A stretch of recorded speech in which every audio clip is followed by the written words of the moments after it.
I'm sitting down with Pat Buchanan, senior advisor to Presidents Richard Nixon, Gerald Ford, and Ronald Reagan. He ran for the presidency 3 times. He wrote many books, and some of his books have really menacing titles. His latest book is called Suicide of a Superpower: Will America Survive to 2025? Very pessimistic, sir. Well, first of all, thank you very much for joining me. Thank you. With regards to foreign policy, you're saying one of the ways to prevent that suicide from happening is to dismantle the empire. First of all, what do you mean by empire? Or you might call it the American Imperium or the American Empire.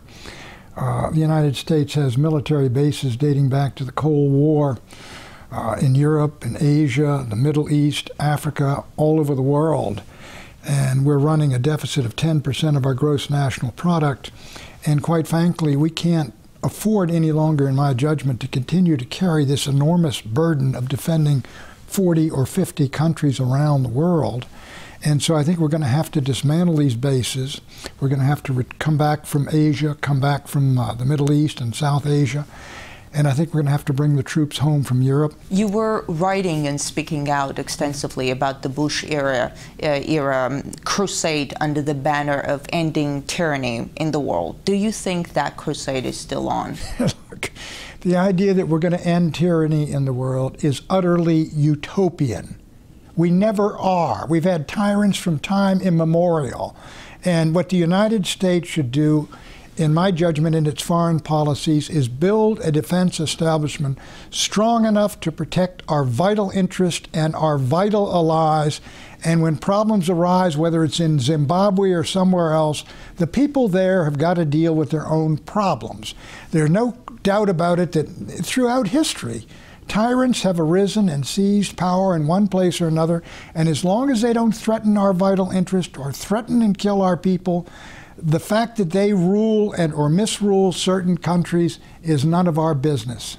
Osama bin Laden's successor said he supports the war against Assad in Syria. And Al-Qaeda was reportedly behind the 4 suicide bombings, which killed scores of Syrian officials and soldiers in Damascus and Aleppo. Doesn't it seem strange that the U.S. is on the same side with Al-Qaeda in Syria? Well, it does indeed. Listen, the Assad government has been ruthless and brutal in suppressing the uprising and the insurgency against it. Not as brutal as his father was, Hafez al-Assad, who slaughtered 20,000 people in Hama in 1982 when they rose up. And it would probably be a good thing if he departed and they had a more democratic government. But your point is well taken.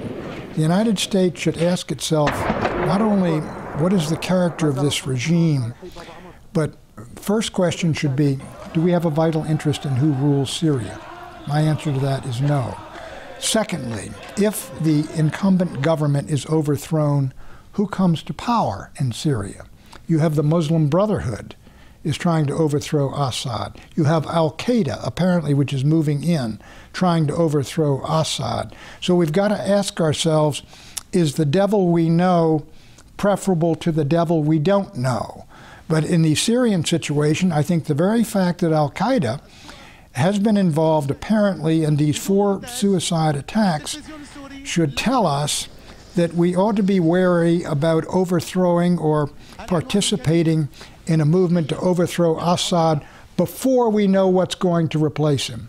As you said, it's very hard to tell what's going to happen to Syria if more radical forces seize power. Do you think the U.S. foreign policy might be helping terrorists indirectly? I think the United States, American strategists would have to be fools not to see what Al-Qaeda is doing, not to ask the question, if it's good for Al-Qaeda, can it be good for us? And not to look at Assad and say, he may be a ruthless dictator in what he's doing, but what comes after him when he falls? I think Al-Qaeda does its best work, or it works best, when it finds a country that is fundamentally a failed state in Yemen, Somalia, Afghanistan under the Taliban.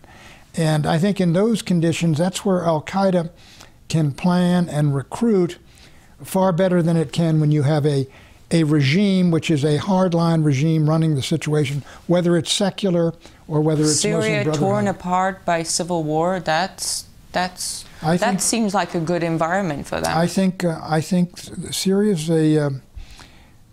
is really a potential disaster in that we could have there a proxy war between the Sunni and Shia all over that region. They already have Sunni coming in from Iraq.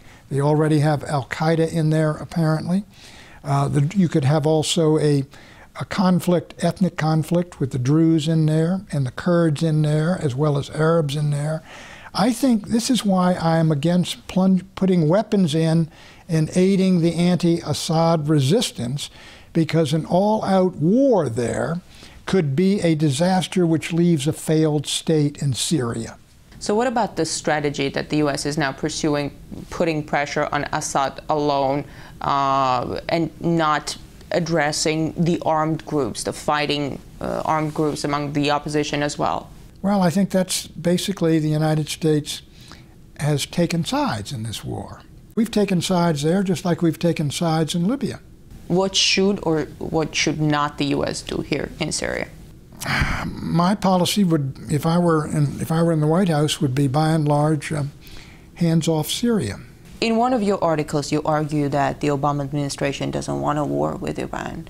The Pentagon, U.S. intelligence community, they're saying Iran does not have a nuclear bomb and hasn't decided whether or not to build a nuclear bomb. Iranians obviously gain nothing from a war. If nobody wants it, then why the drums of war? Why are they so loud? There are people that want a war. I mean, do not think no one wants a war. You don't have wars unless someone wants it. And quite clearly, the Israeli government would like to see the United States smash Iran's nuclear program, which they think is creating the conditions where Iran could, with one leap forward, get a bomb. The Israeli lobby in the United States would like to see a war. They support the Israeli government. The neoconservatives do. Many Republicans do. There are many Americans who genuinely believe that if they believe Iran is moving toward a weapon, and if it is, they would favor military action to prevent it. There are a number of people that want a war. But is there really a vital threat coming from Iran as you see it? I don't know. I don't. Look, Iran is not. Iran, I mean, during the Cold War, with due respect, Soviet Union had thousands of weapons. They could have destroyed us in an afternoon, and we could have done the same thing. I was around during the Cuban Missile Crisis. That was genuinely terrifying. But Iran doesn't frighten me, and I don't think it should frighten the American people. They don't have a bomb. They haven't made a decision to build one. They don't have the means to deliver one. And the Israelis have 300 atomic bombs. I mean, who presents the existential threat to whom? Well, I'll say who it was. I visited one of my doctors, and we were talking about, I hope we don't have a war in Iran, but now they're talking about intervention in Syria, and he said, thank God for the Russians. They've got some ships out there, and the Americans won't fool around with the Russian ships, so the Russians are keeping us out, and that's wonderful. That was your doctor? Yeah, that's one of my doctors. Do you think that's what the American public thinks? I don't think any American wants to intervene in Syria. They don't understand anything about it. Iran, though, they got the Ayatollah, and they got Ahmadinejad, and he will always help out the hawks with some insane statement every couple of months. He's going to destroy somebody or other, and then the Americans say we have to get him.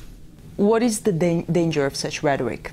The danger of such rhetoric is that it leads to another war in the Middle East, which I think would be a disaster for my country, and I think it would be a disaster for the world economy, and I think it'd be a disaster for the world.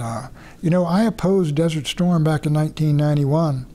I opposed even going in and cleaning Saddam Hussein out of Kuwait because I said, this will only be the first Arab-American war.